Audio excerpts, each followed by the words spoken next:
تعالوا بقى النهارده شوفوا، بما اننا داخلين على العيد، كل سنه وانتم طيبين.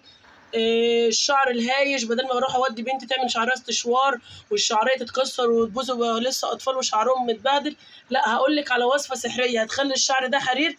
ده بصوا مغسول كده، والله دي تاني مره اجربها. بصوا من اول مره الشعريه انفردت وعامله ازاي، زي ما انتم شايفين الشعر كان كده. بصوا الشعر كان بيتلولو كده ويلف لوحده. فزي ما هوريكم الوصفه هتعمل ايه في الشعر، وهوريكم النتيجه قبل وبعد. ده ان الشعر كده لسه مغسول ومناشف ومتسلك كده. تعالوا نشوف الوصفه بتاعتنا، وصفه سحريه ما حدش هقول لكم عليها قبل كده، وانا شفتها وجربتها على نفسي الاول وعلى بناتي، ولما لقيتها كويسه والنتيجه مضمونه حبيت ان انا افيدكم زي ما انا استفدت. تعالوا محتاجين ايه في الوصفه؟ محتاجين سمنه بلدي. سمنه بلدي شيف بسمه يا جماعه، ما تستغربوش. تعالوا بس لما نجرب بقيه الوصفه. معانا شويه كده زي حوالي 3-4 معالق سمنه.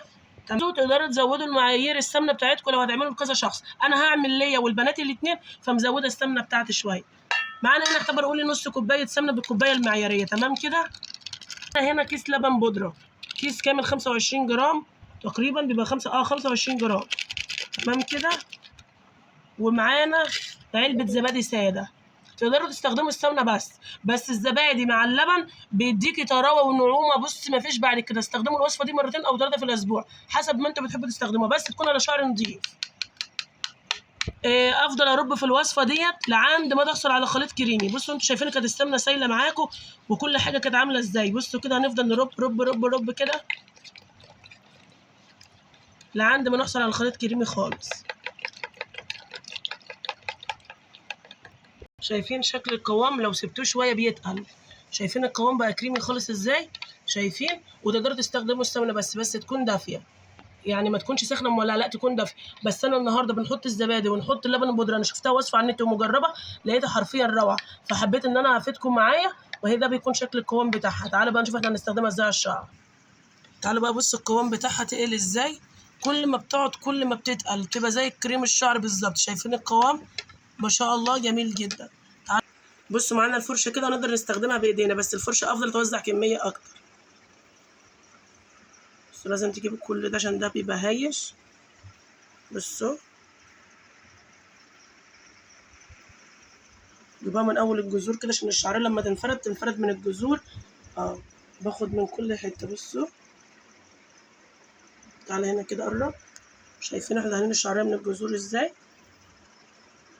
وده بيقعد قد ايه على الشعر؟ 2 ساعات، وتغسلوه باي شامبو عادي او اي حمام كريم عندكم عادي يعني. بس اهم حاجه تكونوا انتوا بتحطوه على الشعر يكون الشعر نضيف.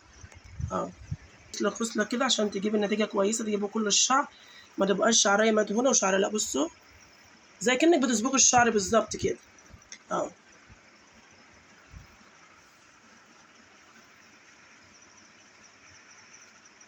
اهم حاجه اللي قدام ده، عشان انا البيبي هير اللي عندها كله ده اللي بيبقى بيوقف في شعرها. انا كنت الاول بربط لبنتي والله في شعرها اكتر من بصوا من 10 توك، اربط قدام زعرير ومن ورا. ليه؟ علشان شعر بنتي بيكون منكوش قوي. فلما جربت الوصفه دي بنتي بص قعدت بعمل لها ضفيره، اعمل لها ضفيره واسيبها، والله العظيم بتقعد باليومين شعرها مش عم محتاج يتسرح زي ما واضح قدامكم كده. وبرده بنعمل كده بالمشط عشان تخش في كل فروه الراس. بصوا اهو، شايفين الفرق؟ بصوا تعالوا بصوا كده، شايفين الحته اللي بقى فيها والحته اللي ما فيهاش ناعمه وتلمع وتدي الشعر بصوا متغذي. حاجه بجد جميله وروعه، وجربوها مش هتعمل اي حشرات للشعر ولا اي حاجه. ولو شعركم فيه قشره كتير اغسلوه بخل التفاح بعد ما تاخدي شاور، وتغسلي شعرك بالشامبو اللي انت بتستخدميه. بصوا افتحوا كده وتملوا فروه الراس.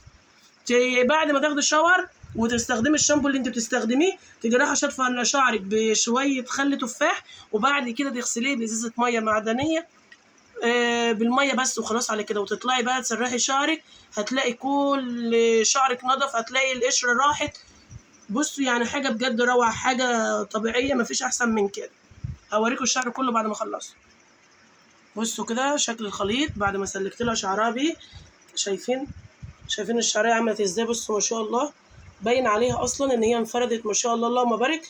هنلفه بقى اي حاجه كده اهو كده اهوت، وهنسيبه بس مش هنشد جامد ولا حاجه، وهنسيبه لمده 2 ساعات. بعد 2 ساعات نغسله بقى ونرجع لكم تاني.